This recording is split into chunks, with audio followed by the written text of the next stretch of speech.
At number one in the life and times of the Big O, winning Chopes in the Gaff just last year, 2019. I mean, it was an event that pumped from beginning to end, and you seal the deal in the last 5 minutes under Medina's priority.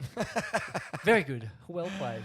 Thanks, mate. Cheers. Yeah. But, man, I mean, how important was this event to you? You mentioned, was it the winning snap was the start of your journey, and Chopes was the end of, I guess the end of it? Yeah.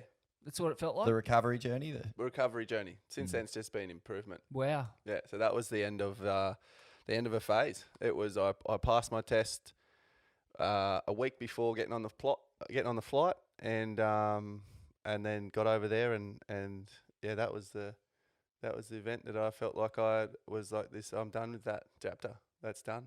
And wow, what a feeling that must have been. Oh mate, I was over the moon too. Like that just felt for me like the place that I wanted to win my whole career. I'd got second and third and fifth and third and second, and just that last day and woke up and I started the morning with the 10. So I felt like I was like, yeah, I'm rolling. Was that with Michelle? Was that? That was the afternoon before. I think we had a couple high nines, both of us. Jeez, yeah. That was a heat. That was a monstrous heat. An absolute melter of a heat. So the Perez heat, the round of 16 heat, that was the day before, was it? That was the day before. It was really ugly. That was so hectic. It was monstro. Perez cops one of the worst beatings I've ever seen in a CT event in that heat. Oh, mate. And then fucking follows it up by packing one of the heaviest pits I've ever seen like, in a heat. Get blown out of it. And it's funny, isn't it? Like, what's it like to have Michelle in a heat in that sort of surf in Tahiti? Because you're not just up against one man. You're up against the entire island. You're up against everyone in the channel. You've got, like, basically, you've got, everyone there wanting him to do well. Even guys who are surfing in the event and probably not in that heat are hoping for him, Yeah, like I've had so many free surfs with him and just gone, you're an absolute maniac. And he is. He's one of the loosest blokes you've ever met as far as charging goes. Yeah. And I knew that if a wave was going to come through, he wasn't going to pull back. There's waves. There wasn't that heat while it was particularly full on. The sets didn't go unridden. In other heats, there was a couple, we'll let that one up. They look like tow waves. The ones he paddles don't really look like the kinds of waves people seem to paddle. I knew he was going to go.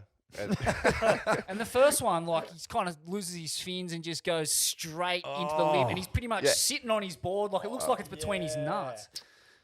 Yeah, man. I knew he was out for it, eh? Like, I knew those sets were going to come through and he was going to go. I was like, oh, God, I've just got to match this. Like, I've got to be right there. And I often took just the wave straight behind him. Just like I was like, I got to stay in this like headspace of like turn and go. And I think he got the wave and would have got the score he needed. But I followed him on the wave behind it, which was a thick, ugly beast too, and just bettered my score, which put me just a touch back in front. It was just one of them heats. Yeah, the blowout on that one. Oh man, it's worth a rewatch. Swellians, jump online and just have a squiz at the whole heat because it's as good as pro surfing gets. Really, we're talking about just how psyched you get when they're packing it, and no one's packing. But what about is there war stories associated with a heat like that? Is that a heat you can get back to the boat and you both sort of talk about it, or do you have to give each other space? Just curious to know because. When you listen to, there's so many podcasts on sport now, and even The Last Dance with the Jordan doco. It's so interesting to hear the mechanics of the thinking of the battle of what's going on in those heats. Have you had a chance to talk to Michelle about it? Well, I haven't had a chance to talk to him about it, but I had this feeling like he put his absolute everything into that heat, and he got a bee's dick short, and I feel like that it hurt. That definitely hurt, and I felt slightly a little bit like, oh, shit, like he did get the biggest wave of the heat and go absolutely loony.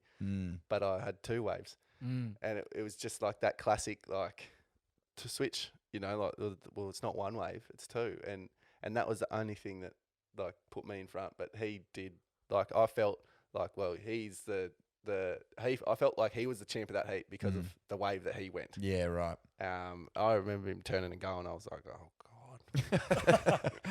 Don't come out. Wow. Holy steak and potatoes, Batman. Are you kidding me? Yeah, it was a beast of a wave.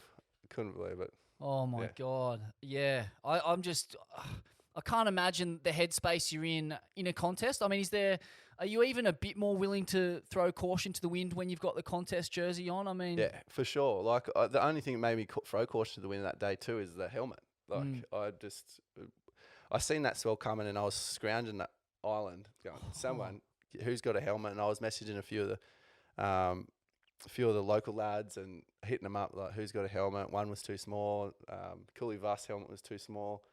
Ended up getting a helmet the exact same as that, and that's what helped me in that heat with Perez. Like he went in that first wave, and I didn't even stay to watch what if he made that wave. I'd already started paddling for the next wave. Like Wow. I was like, I've got to go this wave. It's no, I didn't know where I was in the lineup or nothing. It's just that's what you got to do in those heats. And talk us through the wave. I mean, it's a serious hurdle for a lot of competitors on the World Tour. You know, Filipe Toledo, it's been a big roadblock in his world title aspirations.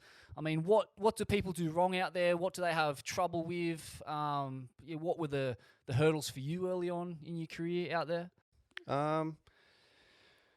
Early on, it was not seeing double ups, not seeing the ones that go underneath.